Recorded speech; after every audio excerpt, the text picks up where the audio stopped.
What's good? What's happening? We got Style Theory. Your soap won't get you clean. All right.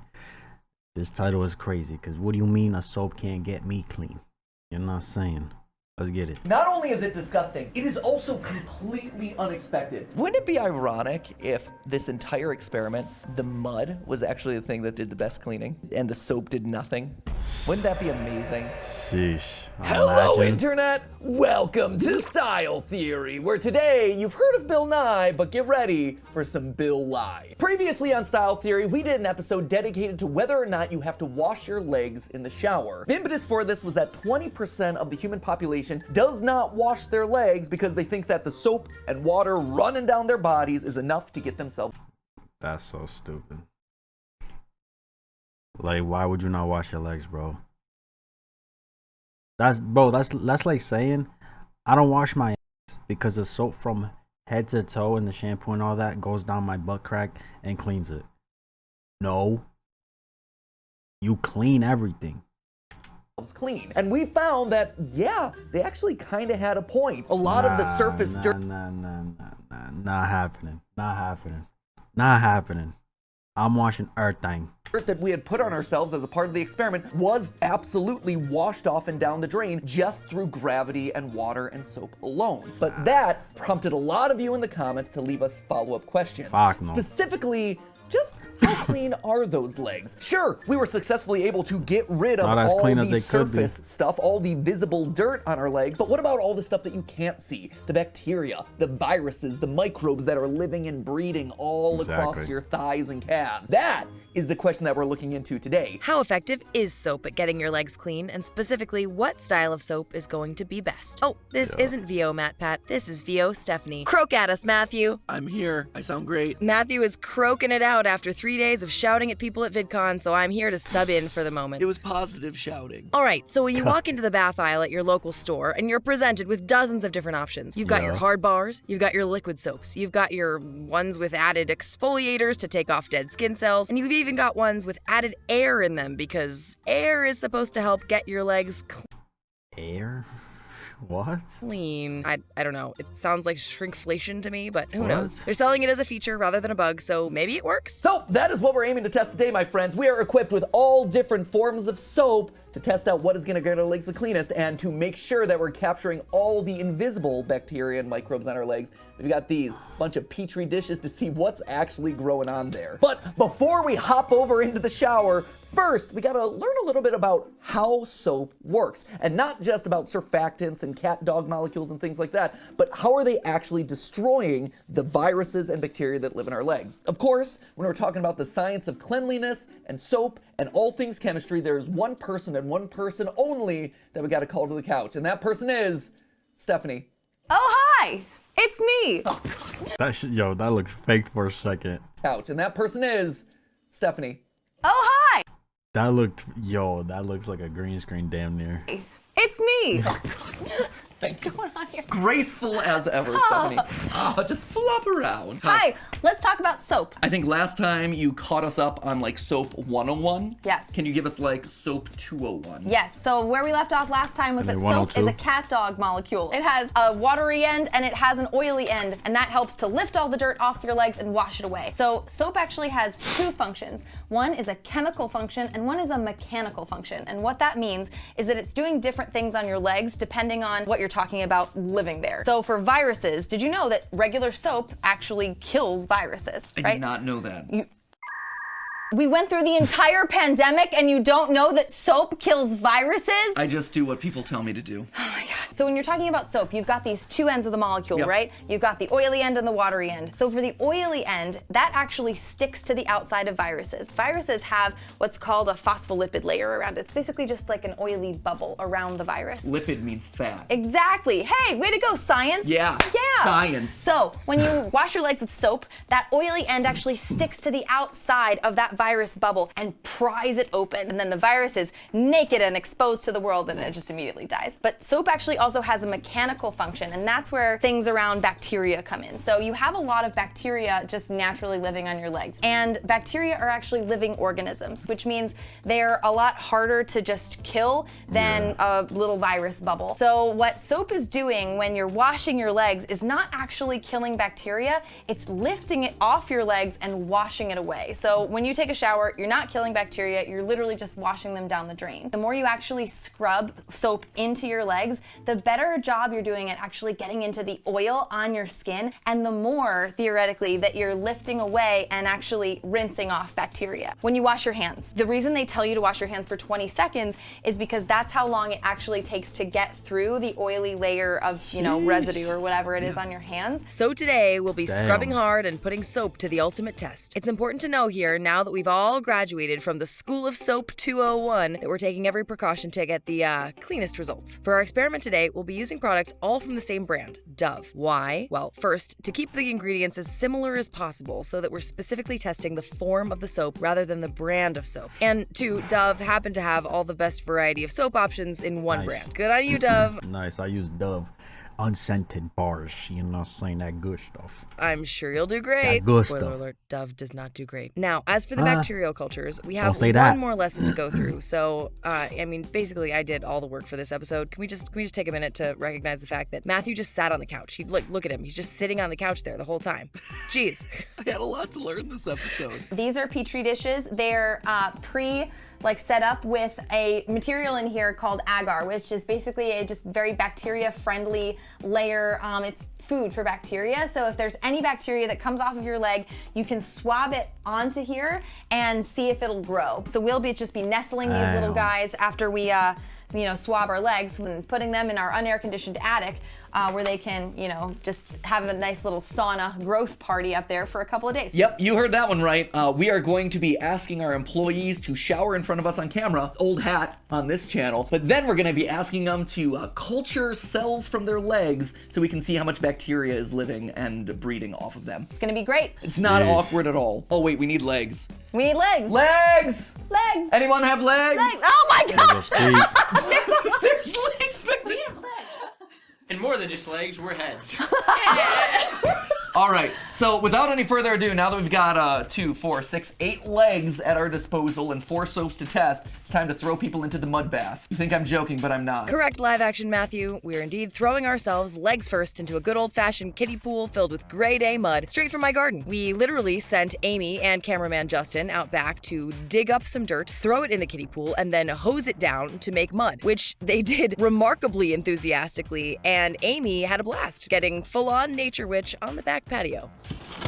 Do you think this is what they use for spas? I think that's a question for a future episode, so before we can hop into the luxurious mud bath being prepared for us, we need to talk about swabs. We are getting all the samples our science-loving hearts can handle. Each person will be doing a total of 5 swabs. Our control swab to see what a base starting point is, a dirty swab once we've gotten all coated in gunk, a swab after rinsing our bodies with water but before using any soap, just to see how clean gravity and water alone can get us. And then 1 final swab per leg, which will each be using a different soap. That way we'll get a total of 2 swabs per soap type. Like last time, we're taking into account the hairy and shaved leg variable by pairing up a hairy and a smooth leg for each of our tests. Matthew and I will be testing the OGs of soap, the bar and the plain body wash, 1 per leg. Amy and Josiah will be testing the fancy ones, the exfoliating soap and the foaming soap. And with all of that exposition out of the way, it's finally time for our first swab of the day, the control. We all took special care to hit the key areas, ankles, thighs, calves, and the all-important behind the knee pit, if you will. Then we swabbed up and labeled our petri dishes, taking special care to keep them sterile and separate. Then, with all those sealed and stored in a safe place, which was actually our attic, it was time for the mud. So introducing our dirt pool. Tubbo mud. This is our pilot episode of the new channel that we're going to be launching, which is a YouTuber mud wrestling theory. You've seen Creator Clash, now try...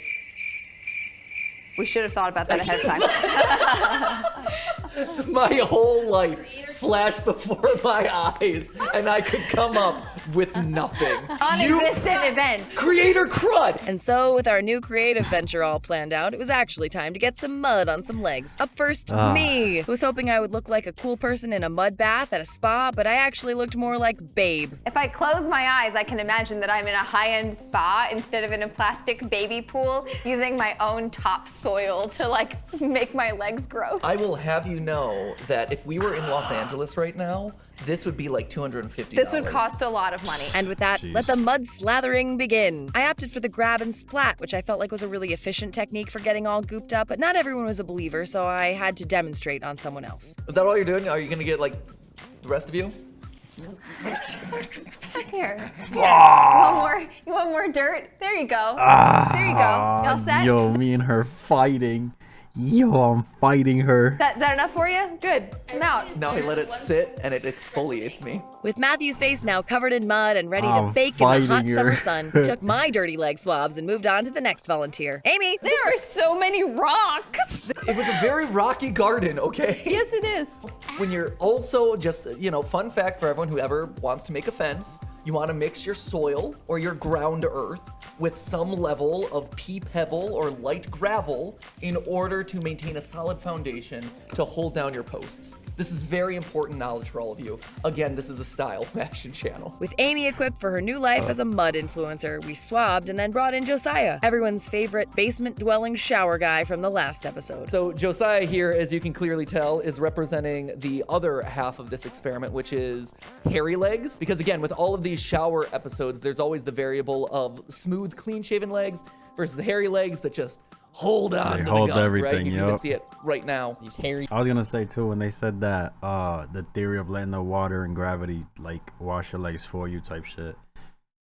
If you're a man and you got hairy legs, don't do that. Italian legs. I feel you, man.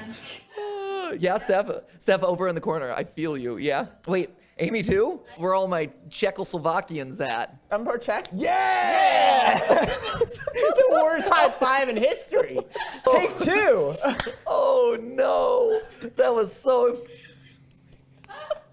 That's one of those memes that just goes down in history. Matthew has it written in the script here that we're all just going to forget that this happened, right? And he's going to move on, and the internet's going to forget. But I know the internet never forgets. Go make a meme. Go make a meme now. Let's move on and swab again. Perfect. Okay, I think you're all set. All right. So with that, here we go. Let me load it up. Oh man, look at all the little buddies that are gonna be growing off of here. Last but certainly not least, it's my turn. And I gotta admit, I'm a little bit disappointed that everyone did not get muddier. We make a whole tub of mud and no one like goes to town on it. Yep. Yeah, it's me. I'm doing that. That's my role in this. Well, I appreciate Matthew's deep dedication to this episode. He did make one crucial mistake. Get in there. Oh yeah. Nice. You know we're not testing shampoo. Wait, we're not testing shampoo? I was wondering why everyone was just getting their legs dirty. I'm like, we already did the shot. Oh my god, he did it to himself, bruh. What are you doing, Matt? Or on your legs episode. Oh, well, now you'll find his ears out too whether or not the soap gang. can clean your whole body. Because that's what I gotta figure out too. Oh, Matthew, you sweet summer child. You have no idea. But that meant it was time to get back in the shower, and that also means it's time for you to hit the subscribe button to join the nearly 2 million people already part of the Style Theory community. Can you believe that? 2 million? That's so many. If you join, you won't miss any of our epic hygiene saga. You'll learn how to wash like every part of your body, including probably eventually your hair. We're gonna test how often you should actually wash your jeans and the best way to shave, and we might tell you to throw away your makeup again. It's gonna be awesome. You can join the community for all that and more at the low cost of hitting the subscribe button. Do it with your finger, do it with your nose, do it with any part of your body you want. They'll all be clean and they'll all be subscribed. All right, so now that we're all sufficiently dirty, we're gonna get clean. But first, before we use any soap, we're gonna try to get a sample of our legs after just getting washed with pure water and see what that does. And then from there, we can judge whether the soap actually makes our legs cleaner. All right, so fire off that shower in 3, 2, 1, go. Super chilly. Now, you got a lot of shower footage in the last episode, and this time... Whoa. That boy Rich, he got 2 showers. Ooh, boy, imagine showering with your lady. Damn. And they got a little stool right there. Oh, yeah, that's a good time. What's up with it? Time functioned pretty much the same, so we can speed through it a bit. Matthew and I were up first, testing out the soap bar on our left legs and the plain body wash on our right legs. Much like last time, we first let the water rinse over our bodies with no soap or anything, so we could take our pure water rinse swabs once we felt like we'd rinsed as much of the dirt off as we could. Even so, you could still see the mud stains on our skin, proving that the water couldn't get everything. I'm really curious to see what that looks like in our petri dishes later. And while the lingering stains on our legs were concerning for our previous theory, I was more concerned about about the state of our drain. Hoping we had some room in the production budget for some extra strength Drano, I still knew we needed to shower in the name of science. So, to be totally honest, we were potty training my son during COVID, and so the hand washing song I use is actually a song about sitting on the toilet. It goes, I'm sitting on the toilet like a prince or a princess on the throne. And then it goes on. But for copyright reasons, we probably can't play the rest. Honestly, I'm even afraid to play that much. The Wiggles are vicious. But after a long, long time of Matthew getting the gunk out of every crevice of his body, we felt clean enough to take our swabs, one for each of our newly cleansed legs. Amy and Josiah were up next, and they had a very unique way of remembering which leg needed which soap. You have to remember. You go exfoliate, foam. Exfoliate, foam. Exfoliate, foam. And I thought Matthew and I were the nerds around here. Just looks like they're trying to start a new dance trend. What is this, TikTok? Damn. Get sturdy. Get sturdy. Like in round one, they did a water rinse while we gave the play-by-play. So Stephanie, how do you feel after your shower? Do you feel like you just underwent a spa treatment? I feel pretty great, actually. Both of my legs feel good. I think my left leg feels a little bit better, actually, and that was the bar soap, which is not what I was expecting. We'll unpack that in just a minute after we get the rest of our samples. After diligently swabbing my own employees' legs, they hopped back in the shower, and I have to say, I'm a little jealous that they got to try the fancy soaps. Take a look at that sweet foam pumping action. So foamy, so fancy. I'm very proud of Amy. She really went to town, opting for a double scrub technique to work off the mud stains. Josiah, on the other hand, went for a massaging motion to work in a good lather. Post-shower, Amy was still feeling like some concerning stinging. Everything is just a little smart, which I think is from all of the sand particles, all of the quartz that you said was in your sand, all of the twigs and stuff that already like exfoliated my leg while applying the mud. Means that everything going on top is just giving me a sting. Wouldn't it be ironic if this entire experiment, the mud, was actually the thing that did the best cleaning? If it was the mud that exfoliated our legs well. What is this color grading, bro? What is this color grading? Mud was actually the thing that did the best cleaning. If it was the mud that exfoliated our legs well enough and that the soap and the soap did nothing, wouldn't that be amazing? Little did he know. Oh, little did he know. So after this moment, we took all our swabs, wrapped them up safely in clean, sterile towels, and stored them in our hot, stuffy attic for several days. No one disturbed them, nothing messed with them, they just grew, however much they wanted to grow. Happy little bacterium. 5 days later, it was time to bring them back down and analyze the results. And I can't make this up, friends, you just have to see it for yourselves. And we're about to get really candid, so everyone just hold on. Okay, so we just set up the bacterial cultures and lined them up based on person, based on like what we did. Not only is it disgusting, it is also completely unexpected. I had to call in everyone so we could get live reactions to this because I don't think anyone predicted what we wound up seeing in these cultures. General reaction, this is disgusting, and a lot more disgusting than I expected, right? So if you look, you have like the Amy control and you have the Josiah control, right? These are what bacterial cultures are supposed to look like. Like this is what I was expecting. This was our base leg. Yeah, this was you normal. Pre-shower, pre-dirtying, pre-anything, right? Yes. This is just the basic level of bacteria on your leg. And this is what a bacterial culture looks like, right? It is just a couple of dots and they get bigger or smaller depending on, you know, how big the culture is, right? But then you look across every other one in our test, soaped, non-soaped, rinsed, dirty, whatever, and all of them are just overrun with these massive cultures. Like this is Stephanie freshly out of the mud, and this is Stephanie after having soaped. This soap. Yeah, after a full wash, after a full rinse. With the full 20-second song, we did everything. And the whole thing is covered in bacterial cultures. But before we get to kind of that, let's just talk about the first lineup here, which is the controls. Very clearly, I have the dirtiest legs. This is Matt's control. Yeah. There is so much happening in this petri dish compared to like Josiah's control. Yeah, I feel called out relative to Josiah's. What was different about you? Normally I would say that, oh, it's because I haven't taken a shower in a week. I reward myself for finishing scripts and work and whatever with like a late night shower. And that's like my, I did it, I can close out the day, I feel fresh and good, and I'm ready to start the next day. And so there are days where I don't have one, but I know for a fact that I had a shower literally a couple hours before that one. Yeah, and I had a shower the night before. And same with me. So one of these things is not like the others. So, did you do anything really dirty that day? Before jumping into a before pool? jumping into the mud pit. No, certainly not. Okay, so Why are my legs so gross? I feel called out. I feel so seen in this moment. so here's the thing, right? Dati. Josiah was wearing shorts today. Yeah. On the day of this experiment, so was I. Oh man. Stephanie, while she has more cultures in this, Yeah. was wearing a dress. Huh. He had You jeans. were the only one wearing, like you are today, jeans. I wear jeans like every day. Yeah, you wear jeans every day. No way. So this is How often trap. do you wash your jeans?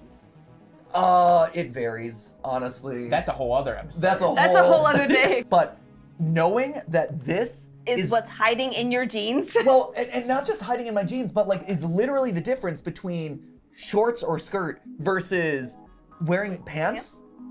That's nuts. So I'm starting at a higher baseline, and I'm fairly confident that you're right about Yes. that. But then, how do you explain the rest of this, right? So as you go down the line, obviously the cultures blow up. To be honest, I'm surprised by this, right? Like, we designed this experiment, and I didn't know what to expect coming out of a muddy tub, right? I'm like, oh, you're gonna get a lot of surface dirt, but like, really, is that gonna be implanting a lot of bacteria and like microscopic organisms and whatever onto your leg? I was skeptical about it, but man, Now, how'd you feel about having that on your face? I hadn't even thought about that inside. In your ear. It really no. Oh no! Did all that extra shit, it bro. really makes me second guess all the tingling that we were talking about. We're like, oh, it's tingling. Oh, it's making my face feel so alive. It's exfoliating. So, okay, and this also brings up That this one bacteria question dancing. that now I have. It was literally the bacteria eating off my face. We talked about like doing an episode where we have the Theorist spa. How dirty are those mud baths that you're in? Like, how much bacteria is in there if this is like normal mud? What mud do they use? There are so many questions coming out of this episode. Oh, yeah. This is the episode that spawned the next year of content for us. I love style theory. I love our theories in general, but like style theory, food theory have been able to accomplish these tests that I've always been curious about and have always wanted to see done and have never been done. And it is making me question literally every product that I buy, which is kind of bad and kind of scary, but also I feel so much more empowered as a consumer because I'm like, oh, they're just selling me crap. Yep. Which Yep. I think is starting to Damn. get into the results here. Yep. That's the same soap I use, bro. These. Oh, you got right here.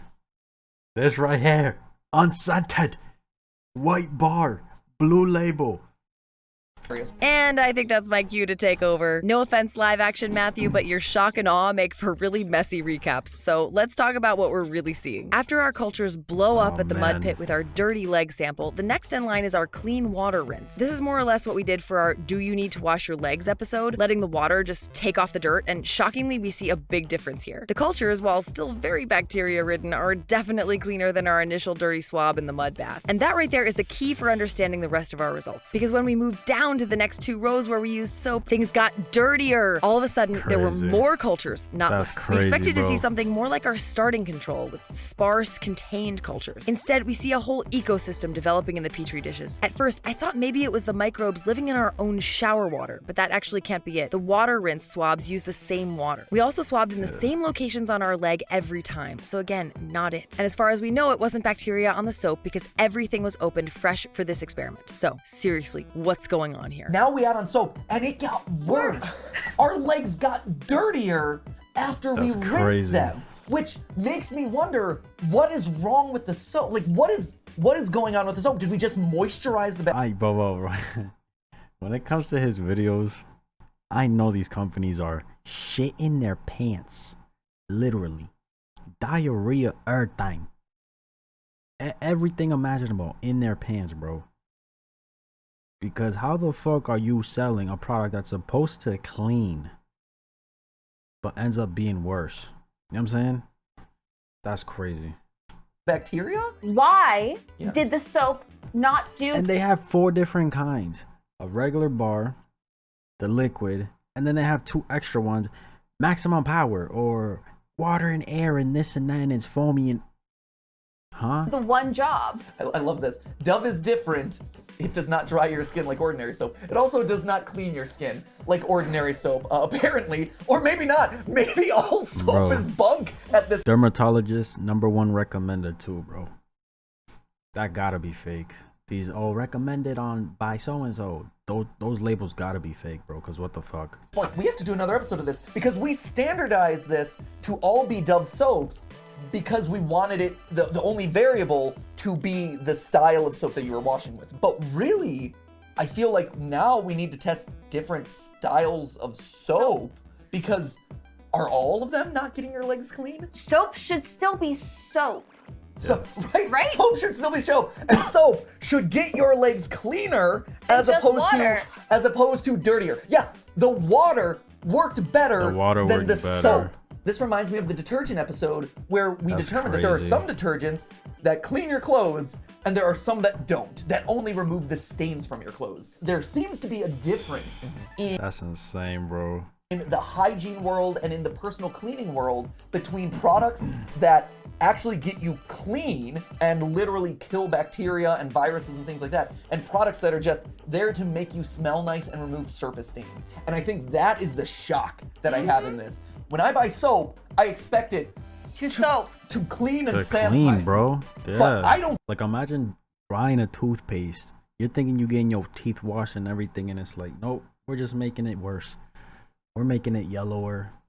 We adding shit into it that's gonna give you cavities. You know what I'm saying? Like, that's crazy, bro. think that's the case anymore. So anyway, the darkest timeline. Anyway, yeah, this is clearly we're in the darkest of timelines. So I'm gonna toss it over to Steph now, who hopefully can explain some of the ingredients back here and hopefully validate or come to some scientific conclusion about just our initial reactions here and what might be going on. So take it away, Steph. Please explain this chaos to us. Welcome back to Steph's Science Corner, where I'm about to ruin your day, or rather, your soap is. When we last left off, I talked about how soap has one job, just one, which is to get you clean. But it turns out that soaps, like people, are more complex than we think. And right now, soap is going through a bit of an identity crisis. You see, it all depends on your definition of clean. Soap has always been about washing away dirt, but after COVID, society suddenly became very aware of the tiny microscopic world around us. And for the first time, consumers started to think again about what clean actually means. Suddenly, expectations of soap went from the basic wash away the dirt to protect me from all dirt, including microscopic contamination. But all soaps weren't quite ready to live up to that, which leads us to what happened today. Let's compare the beauty bar and washes we use today to Dove's other line of Care and Protect versions.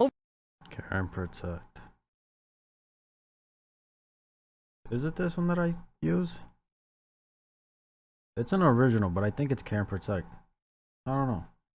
Overall, we see pretty similar ingredients: oils for moisturizing, glycerin for keeping the body washing, acids and sodiums that create that cat dog effect we keep talking about. So what's the key factor that makes the Care and Protect line antibacterial? It seems to be this one ingredient here: benzalkonium chloride, which is an antibacterial preservative more commonly found in hand sanitizers and, surprisingly, eye drops. This one chemical is providing a 1-2 punch to the bacteria on your skin, so why not use it all the time in your normal soap? Well, Dove's big thing is how it nourishes your skin, and benzalkonium chloride can have a very drying effect. So not exactly what the beauty editors who helped design Dove products are. That's crazy, bro. That's fucking insane. I stay thinking about this with like things that I eat, use, touch, whatever, whatever have you, right? One thing might seem good, but then it's like it has something that has a negative. You know what I'm saying? So yeah, this might clean it, but you're gonna get dry skin. Or you can get the original, where it'll keep your skin from drying up, but you won't be as clean. The fucking flip, bro. Like, where's the product where it has everything in one? Let me get clean. Let me not get dry skin. You know what I'm saying? Are going for, I guess. Crazy. And listen, Dove has a history of getting in trouble for not living up to the claims in its marketing. So while I can make a scientific guess that benzalkonium chloride would make a difference, without doing another test ourselves, I'm not sure I can fully believe it. In short, our question now is what soaps are actually getting us clean and not just leaving our legs looking like this horror story. Obviously, there are medical grade soaps meant for athletes to prevent the growth of things like athlete's foot, but what about your normal washes? Can anything help, or are we now all forced to look closer at the ingredients in every product we buy? Honestly, that'll have to be a series of tests we do on another day. Because while it might seem like we need to throw out all of our soap, remember, at the start of this episode, none of us had specifically gone out and used antibacterial products, and yet Amy, Josiah, and Matthew and I all started out with very clean and normal control tests. Well, maybe not Matt. He had jeans on, bro. That shit was trapped. So I'm not satisfied in saying that the only good soap is one that calls itself antibacterial, but I do think that this topic goes way deeper than any of us could have predicted. Is it just Dove doing a bad job at being soap while making us also like a sweet, moist home for bacteria? Would their antibacterial products have even given a different result? Would any soap give a different result? And what is hiding in Matthew's jeans during the initial test that made it worse than everyone else's? Those are all great questions for our next episode in this soap saga. Tell us in the comments what soap and hygiene questions you think we should tackle next. Lather up the subscribe button and make sure you're around next time we have the all corporate mandated shower time. And as always, remember, that's just a theory, a style theory. Keep looking sharp. That's insane, bro. That's actually insane. The shorts versus dress versus jeans really shows the importance of having larger sample sizes in testing. Moisture is the main difference. A dry swab on dry legs doesn't allow much to transfer to a dish medium. While MatPat peeled up his sweaty jeans for the control sample, a wet swab provides a nice even coat. You all test soaps. I would love to see a homemade soap compared to standard big name soap. Facts, bro. Get something that works the best, gets you clean but doesn't dry your skin type shit. You know what I'm saying? Use something else. I need you guys to test face washes as soaps. I have terrible acne that's really difficult to manage, like wrangling a wild beast. Yo, I feel like if they haven't, acne would be a good video to break down and like see what works or what could work for the majority of the people, because so many people deal with acne, bro. That's actually insane, bro. And then another episode for deodorant too, if they haven't. A deodorant episode, you feel me? Yeah, I don't know, bro. Everything we consume, we use is just in some way, shape, or form it has a negative to it, bro. Everything has a negative to it, bro. Everything. It could be something amazing. Everything has a negative to it. That's insane, man. Listen, bro, let me know what you guys thought. That's my reaction. If you enjoyed this video, like, subscribe if you haven't. I'm out.